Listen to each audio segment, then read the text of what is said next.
साथियों, supreme court के निर्देशानुसार यूजीसी ने एक प्रावधान क्या ला दिया कि कुछ लोग इसका विरोध करने लगे। विरोध वही लोग कर रहे हैं जो कल तक प्रधानमंत्री नरेंद्र मोदी जी को भगवान का अवतार मानते थे। आज उसी प्रधानमंत्री नरेंद्र मोदी को तेली जैसे शब्द से पुकार रहे हैं कि इनका चेहरा देखना गुनाह है। यहीं तक नहीं, कुछ लोग सवर्ण सांसद विधायकों के लिए चूड़ियां भेज रहे हैं।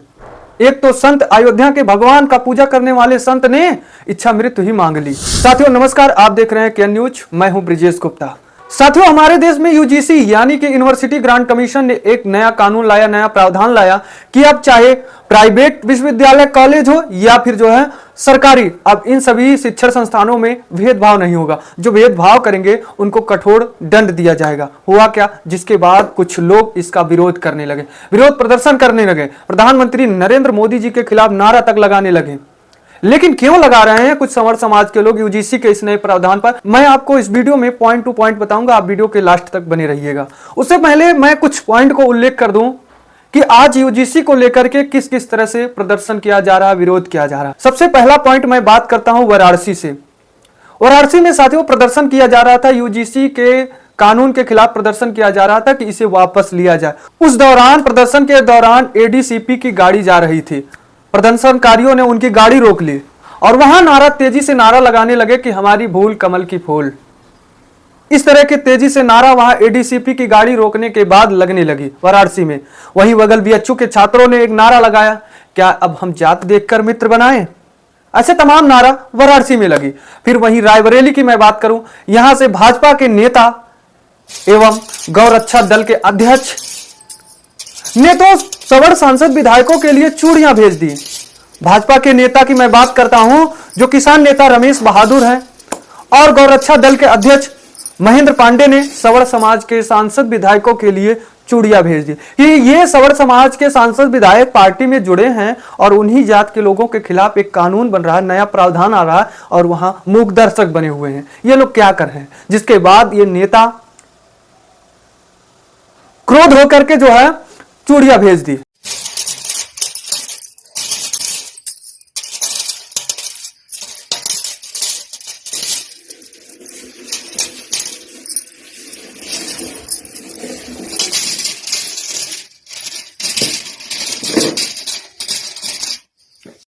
वहीं तीसरी पॉइंट की मैं बात करता हूं तो साथियों, वो अयोध्या, उत्तर प्रदेश के अयोध्या भगवान राम की, जगत के पालनहार भगवान राम की जन्मभूमि से पुजारी हैं, संत हैं, जो काफी चर्चा में रहते हैं। ये हमेशा भूख हड़ताल पे बैठ जाते हैं, हिंदू राष्ट्र बनाने के लिए कभी भूख हड़ताल पे बैठते हैं तो कभी अन्य जो है बातें बताते हैं, बयान देते हैं। लेकिन फिर इस समय यूजीसी के नए प्रावधान पर कूद गए हैं ये संत जी। ये प्रधानमंत्री नरेंद्र मोदी को एक लेटर लिखे हैं, उसमें यूजीसी के नए प्रावधान को काला कानून बताते हुए इन्होंने कहा कि प्रधानमंत्री नरेंद्र मोदी जी, मुझे इच्छा मृत्यु दीजिए। अगर आप मुझे इच्छा मृत्यु नहीं देते हैं तो यूजीसी के इस काले कानून को वापस लीजिए। बताइए, परमहंस जी हैं जो भगवान की पूजा करते हैं, ये यूजीसी इनको खिलाफ लगा, इनको सवर्णों के खिलाफ लगा, इसलिए इन्होंने प्रधानमंत्री नरेंद्र मोदी जी को एक लेटर लिखा, उसमें इच्छा मृत्यु मांगी और उन्होंने कहा कि अगर प्रधानमंत्री जी को हमारी इच्छा मृत्यु स्वीकार नहीं है तो फिर ये यूजीसी का जो काला कानून है इसको वापस लिया जाए। यानी कि ये लोग काला कानून यूजीसी को मानते हैं। वहीं बहुजन समाज पार्टी के सुप्रीमो बहन कुमारी मायावती जी ने इस पर क्या कहा, मैं भी बताऊंगा साथियों। बहन कुमारी मायावती जी आज जो यूजीसी के नए प्रावधान, जो सुप्रीम कोर्ट के निर्देशानुसार ये प्रावधान लाया गया कि अब विश्वविद्यालयों में, कॉलेजों में जो है भेदभाव नहीं होगा,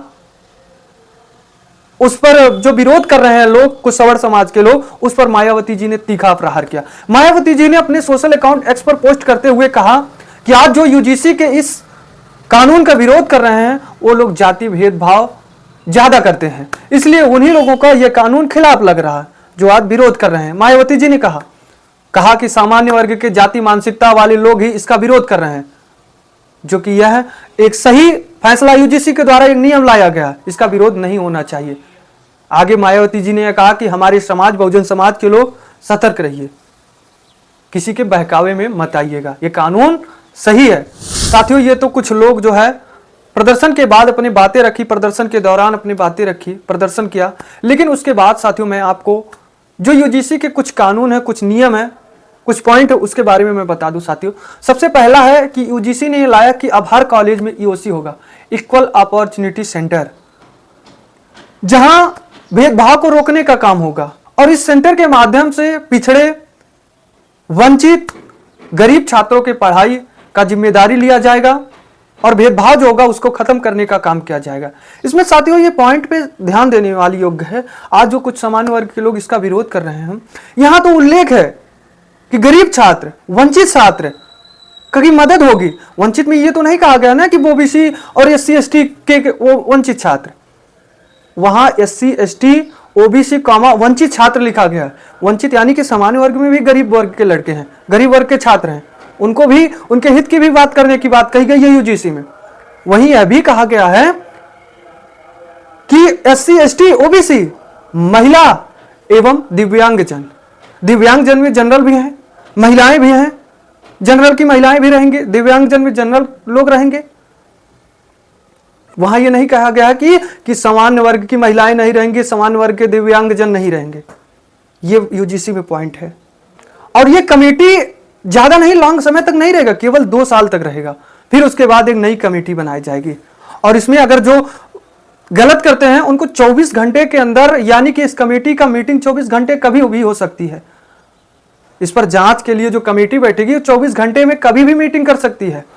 और एक सबसे महत्वपूर्ण पॉइंट इसमें है कि आज जो फर्जी डिग्रियां ली जा रही हैं, डिस्टेंस कोर्स लोग कर रहे हैं, ऑनलाइन कोर्स कर रहे हैं, ऑनलाइन कोर्स की डिग्रियां ले रहे हैं, इन पर रोक लगाने का काम अब होगा।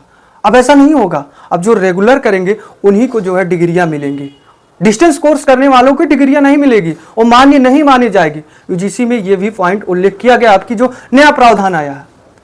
तो साथियों, इस पर मैं ज़्यादा डिस्कस नहीं करूंगा, ज़्यादा एनालिसिस नहीं करूंगा। और पॉइंट के बारे में आप सभी को जानना है तो हमारे चैनल पे जाइए, वहां तमाम वीडियो पढ़िए, उसको देखिएगा, समझिएगा।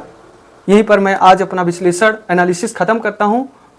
आपको कैसा लगा आज की हमारी वीडियो, वह भी कमेंट बॉक्स में जरूर बताएं। तो दीजिए ब्रिजेश गुप्ता को इजाजत, मिलते हैं नई मुलाकात नई वीडियो के साथ। धन्यवाद।